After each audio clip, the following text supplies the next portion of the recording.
that they would make all the necessary adjustments happen again. And nobody is holding the commanding officers responsible. Because first things first, if the commanding officer cannot produce the said individuals for questioning, interrogation, and possible disciplinary actions and prosecution, why is he still in that commanding position? Why is he still in office? These are the questions. Now, if we check further, they're probably owing a backlog of unpaid electricity debts. No plan, nothing on the ground to defray any portion of the outstanding debt. You resort to beating them up. As I said last week, if the Nigerian army or Nigerian government premises can no longer afford to pay for electricity, can they go the way of renewable energy? Set up solar. Go to CNG. But just stop assaulting innocent people. Now, luckily, no one has died in these two recent incidents. If someone had died or someone was permanently incapacitated, what would the outcome be? What would we be discussing? So this is calling on the Chief of Defense Staff, the Chief of Army Staff, whoever is responsible for the discipline of soldiers and members of the armed forces. You cannot continue to keep quiet, continue to turn a blind eye. This also goes out to the Minister of Defense and the Senate Committee on the Armed Forces, the House of Representatives Committee on the Armed Forces. Something has to give. We cannot continue this way. And for the electricity distribution company, if they decide to turn off power to that formation, I'm calling support. Interesting thoughts there. I mean, it's ridiculous that we're talking about this. AB, you want to get some thoughts in on the matter? Very briefly, you see in the book Good to Great, when you hear different things out of the ordinary happening in the ether, you know that something is amiss. For what should ordinarily be the most disciplined set of human beings on Nigerian soil to become rogue, reckless, and desperate like this, there is something amiss. Trust me, this is not normal behavior. And if you cannot maintain discipline amongst our armed forces, I mean, no boy can ever forget maybe being a cadet, working in review order. The discipline and the order and the commitment it takes to be in the army is phenomenal. When you have, let me not target, they're alleged. When you have people among them allegedly behaving like this, watch out. There could be more that is coming that I will not name at this point. All right. Thank you for sharing your perspective on that one, AB. Let us get into the Punch newspaper. And we're going to be talking some numbers here, and it has to do with the World Bank and Nigeria. You know, when you heard the World Bank and Nigeria, you get a good idea where it is I'm going to. Anyways, the World Bank may approve a total of $1.13 billion in loans for Nigeria before the end of March 2025 as part of the ongoing efforts to support the country's economic resilience, health, security, and education reforms. Now, according to information published on the World Bank's website, 3 key projects for Nigeria are at the stage of negotiation with approval dates set for this month. And AB, just to add to this, among the projects that are set for negotiation in the Accelerating Nutrition Results in Nigeria 2.0 program, valued at $80 million, which is expected to be approved by March 31, 2025. We can go on and on, but the point is another set of loans set to be approved by the World Bank, $1.13 billion, another largesse for the country. Okay. Like you said, this is a numbers-rich story. It is better read than, narrated. Go get your papers. The key sentence or the key paragraph here is that data from the World Bank's official website indicates that this will bring Nigeria's total approved loans to $9.25 billion with a B dollars over 3 years. Growing reliance on multilateral funding to support critical sectors of the economy, including infrastructure, healthcare, education, and economic resilience. When President Tinubu entered, he removed the subsidy. Fine, we are there, saying we are saving money. Saving money for what? What are we using the money for if we're not using it on infrastructure, healthcare, education, and economic resilience? Do you see what I beggarly, begging for loans to support the sectors that the World Bank can approve? So the rest of the money that we are supposedly saving, we're using it on cars and foreign trips and new private jets and 21 billion naira houses and roads to nowhere. Because if we are to tell the World Bank, please give us money for a presidential yacht, they will say no. Give us money for a new presidential jet, they will say no. So instead, we take the money that we do have, spend it on rubbish like that, and then go begging to the World Bank for the things that we should be spending the money on, the critical sectors of the economy that affect Nigerians. Do you understand where our priorities lie? So I am looking at these numbers, $1.1 billion in the big picture is not that huge an amount. It's about the purpose and the justification. And therein, the fact that we deliberately look away from what we should be spending this so-called save money on and spending it on rubbish. I repeat, rubbish. I didn't stutter. Like new presidential jets and 21 billion naira houses for a vice president who was not homeless and has not been homeless for most of his adult life.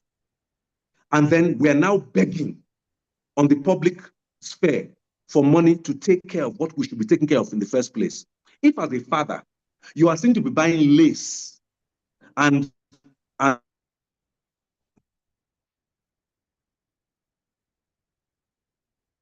you there? And party caps. Okay, it's back. And father.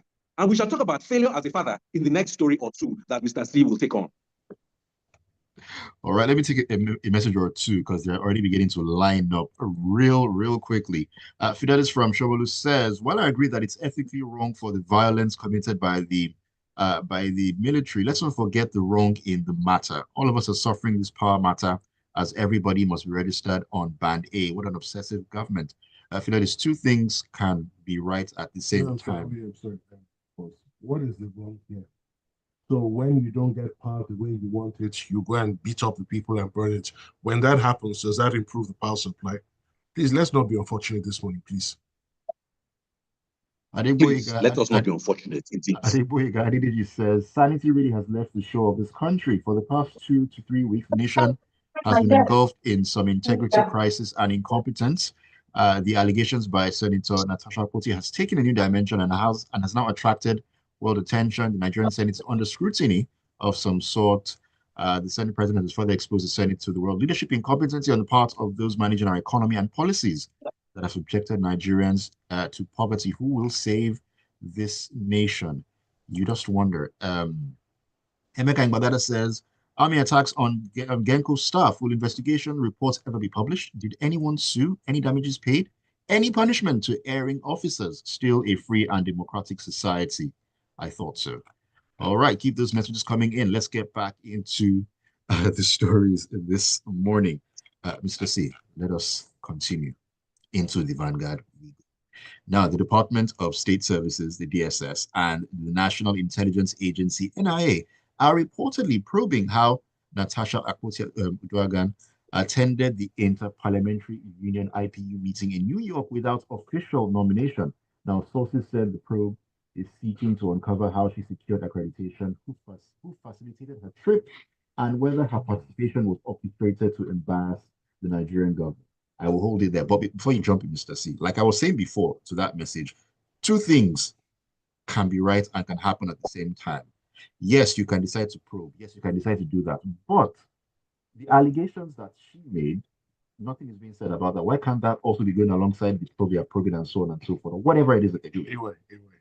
As has been, sorry, Mr. C, as has been said many times, it is possible to walk and chew gum at the same time. Unless you can't. So, anyway, right? There are many things wrong with this story, and there are many things wrong with Nigeria. I've continued to say on this show, and I continue to be proved right. Nigeria is Nigeria is an unserious country. We're a conglomeration of disparate individuals who have no common or collective agenda or goal, which is very, very sad. Now look at two bodies, the State Security Service and the National Intelligence Agency, who otherwise should be properly engaged and occupied. Look at what they're investigating.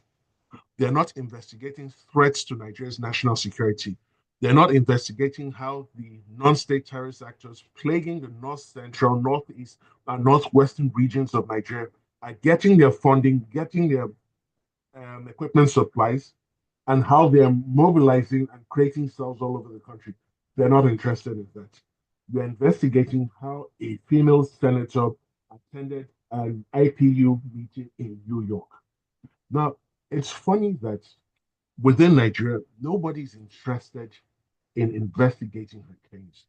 Now, the nonsensical explanation that was given for her suspension is that she breached the Senate rules. Okay, fine. Did you hear from her? Or don't the rules of natural justice apply in the Senate? Did anybody hear from her, receive her side of the story before slamming a 6 month suspension on her? Already we have judicial precedents which clearly state you cannot suspend a member of a legislative house for that period of time because you're essentially denying the constituency of that individual proper and effective representation in the House, in the legislative house. Now, where is this investigation supposed to take us? The woman has already come out to say she used her personal funds. She was a delegate last year. She personally registered with the organizers. So, what investigation are they still conducting? Because taxpayers' money, which is not sufficient, will then be launched on this imaginary wild goose chase. The woman has already given you all the information. What else do you want? And what is the purpose or the aim of this investigation? To achieve what precisely? She's attended the event. You didn't want her there. The organizer, you made your objection there. The organizers received your objection and still allowed her to talk. So, what exactly is going on here? Why do we pay lip service to the treatment of Nigerian women in this country? Just the other day, we were celebrating International Women's Day here.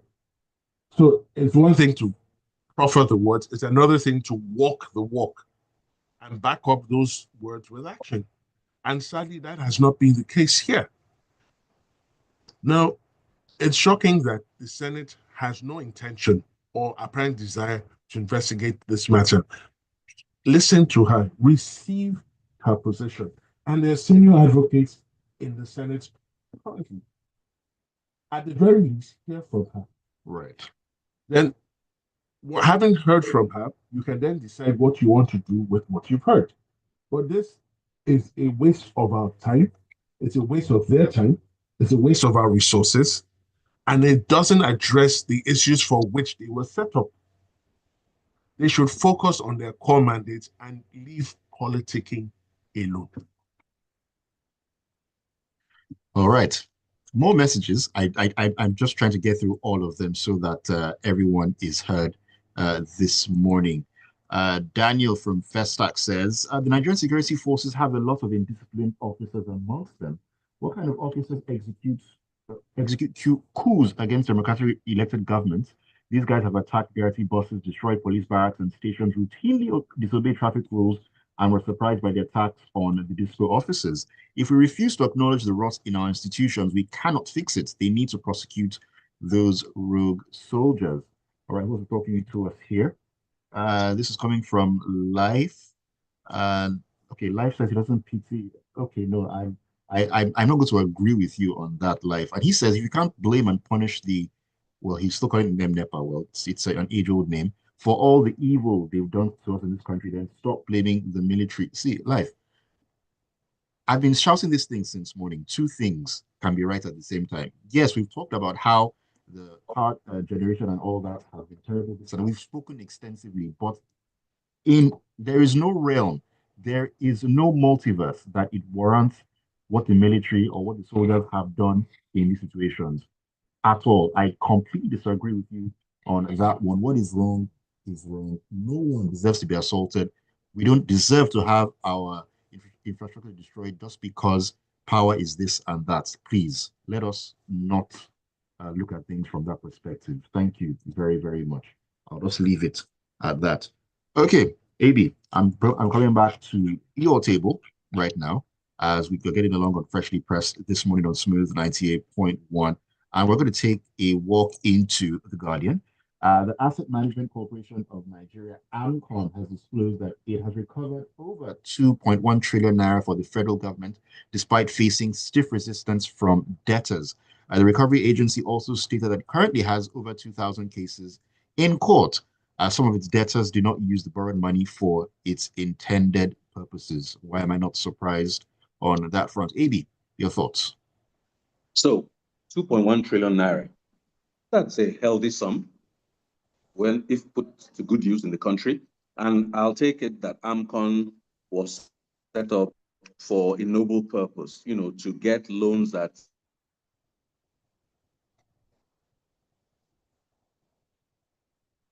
Are you still with us, AB? Talking specifically about Arik Air, the owner of Arik Air, apparently a war of publicity against AMCON and its operatives and all that. I think that tactic too should be used. The person is saying his loan was performing. He's saying that it was considered a bad loan without proper process and all that. It's a he said, she said thing. But at the end of the day, is a certain amount being owed, yes or no?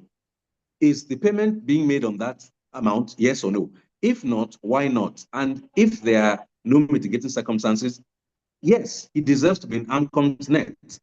I don't know the details. It's another numbers heavy story, but the principle of taking a loan and paying that loan back is, I think, is even historical and biblical. There's no reason to try and take a loan now. There are times when circumstances mean that your loans can be paid as and when due. But I think there has to be some communication and accommodation between you and the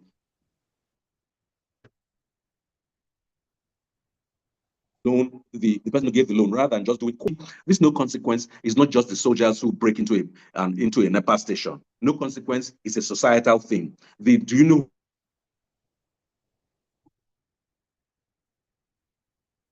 ask for people from a mental health institution to help you identify yourself, because clearly you don't know who you are when you hit my car. But that's on a lighter note. AMCON.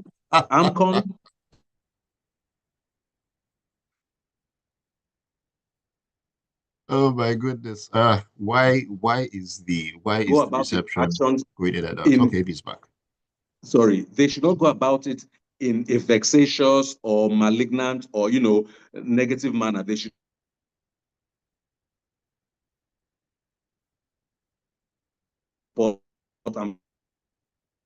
because if they don't pay the loans back, are governed from yours and my pockets. All right, AB, you are going in and out there, but I think we get the gist of what you were trying to say. Okay, let me sneak a message or two in. Well, I mean, that's what we're living in at the moment. This is from Tonye. Tonye says, okay, in Lagos Metropolis, unfortunately, if people had died during the attacks on IKEDC and the power station in Badagry, nothing would have happened. The sooner we know and accept this, the easier we sleep at night. It's a fact. It's a sad fact. Has any statement been issued since the Air Force incident? Come on, people. Nigeria is not a real place. This is Abdul Qadir says, it's about low power supply. Suffering, same in my area, but I dare not beat anyone up. The action of the soldiers is barbaric. However, the discos can do better. Like I said, you can talk about that and also condemn the wrong that has been done. As simple as that. Okay, Mr. C, I am coming back to you this morning right now. And this particular story has been raising a lot of ruckus over the internet and social media in the last 24 to 48 hours. And we're heading into the punch. Now, a Lagos-based National Youth Corps member, Ushe Ogamaye, has raised concerns over alleged threats following her viral video criticizing President Bola Tinubu's government over inflation and economic hardship. Now, in a video shared on her TikTok account on Saturday, she expressed frustration over Nigeria's worsening economic conditions, lamenting that hard work seems futile amid financial struggle. She openly criticized the president, calling him a terrible leader, and questioned the government's efforts to alleviate citizens suffering. And so, yes, we know that there's been some backlash over that, threats here and there, or should I say, um, responses by certain people who have been tagged as members of the NYSC, LGR, and so on and so forth. Well, Mr. C, what is going on here? Okay. This is really a case of either half full, a glass half full, or a glass half empty. So there are two different perspectives, and I'll bring them to play. Then I'll give my own opinion. Now, from the government side, I'm not familiar with the current rules and regulations for corpers who are undertaking the compulsory national service here. So I do not know if they're expressly prohibited from expressing such opinions on publicly. I'm also not certain as to what restrictions, if any, exist as to how to use social media. Now we must remember that corpers are not public servants, they're not employees. But there's this perception in the government, within the government establishment and its circle of supporters, that she shouldn't have come out to say anything like that, that she's still undergoing in the compulsory national service here. Yeah, that's their perspective. Now, the other perspective, which holds true, is under the Constitution, we're guaranteed the right of opinion. Now, she criticized the current president as being a terrible president. His supporters would say that was offensive, not a problem. If a former president, say a president Obasanjo, made the same statement, would any of them come out to talk? So what I see here is they've seen someone they can rush out and intimidate. And we're very emotional in this country. A good number of us are unable to separate the facts. And we're just emotional with what we do. Now, two things can be true, as we've been saying all morning.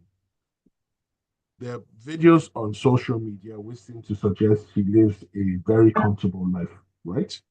But those videos do not expressly or explicitly say that she's the one funding it. For all you know, she could come from a wealthy family, and it doesn't sound like she comes from a poor family. Even the way she spoke would suggest she had a very decent, she has a very decent educational background. Now, what she said, that Lagos is smelling, Lagos has some nasty odor, Lagos is dirty. To some extent, I'm sorry, that is true. Let's not deceive ourselves. Ikeja GRA, Ikoyi VI are not just Lagos. You have Ipaja, you have Ejigbo, you have Mushin. There are more parts of Lagos than those three places. Yes. So there are parts of Lagos that are extremely dirty. Let's think. Fact of life. The economic situation she spoke to, is it true or not? Sadly, it is still true for millions, hundreds of millions of Nigerians. At the last count, there are over 133 million Nigerians lived in multi-dimensional poverty. So what she said, leave the messenger, focus on the message. Is the message true?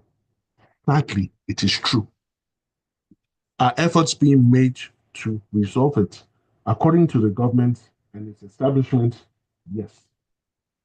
According to people on the street, we're yet to see the impact of these things. Just the other day, they were going to town saying that the prices of foodstuffs have come down. There's an explanation for that.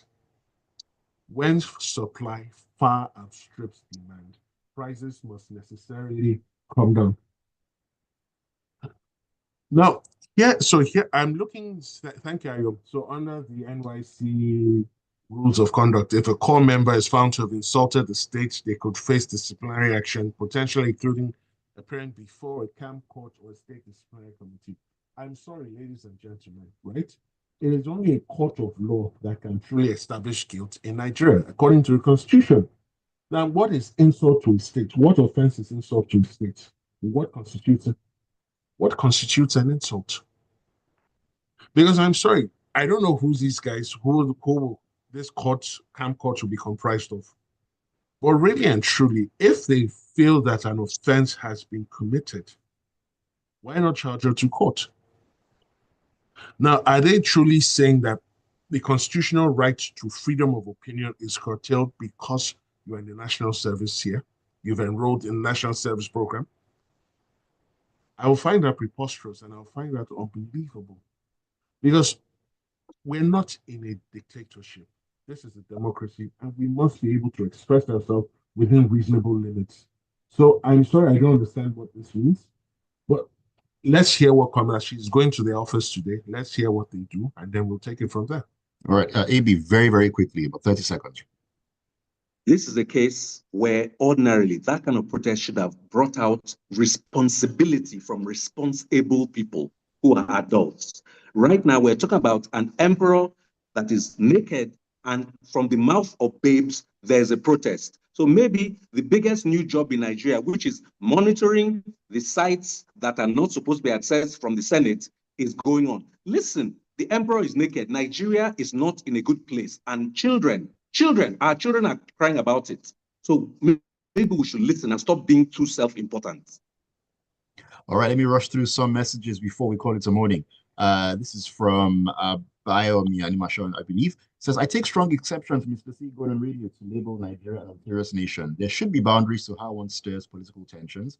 And perhaps it's time he steps away from the program. Oh, wow. Mr. C. So, again, we all have opinions. If you truly believe Nigeria is a serious nation, I can only wish you the very best in life. But the evidence is out there. It's staring us in the face each and every day.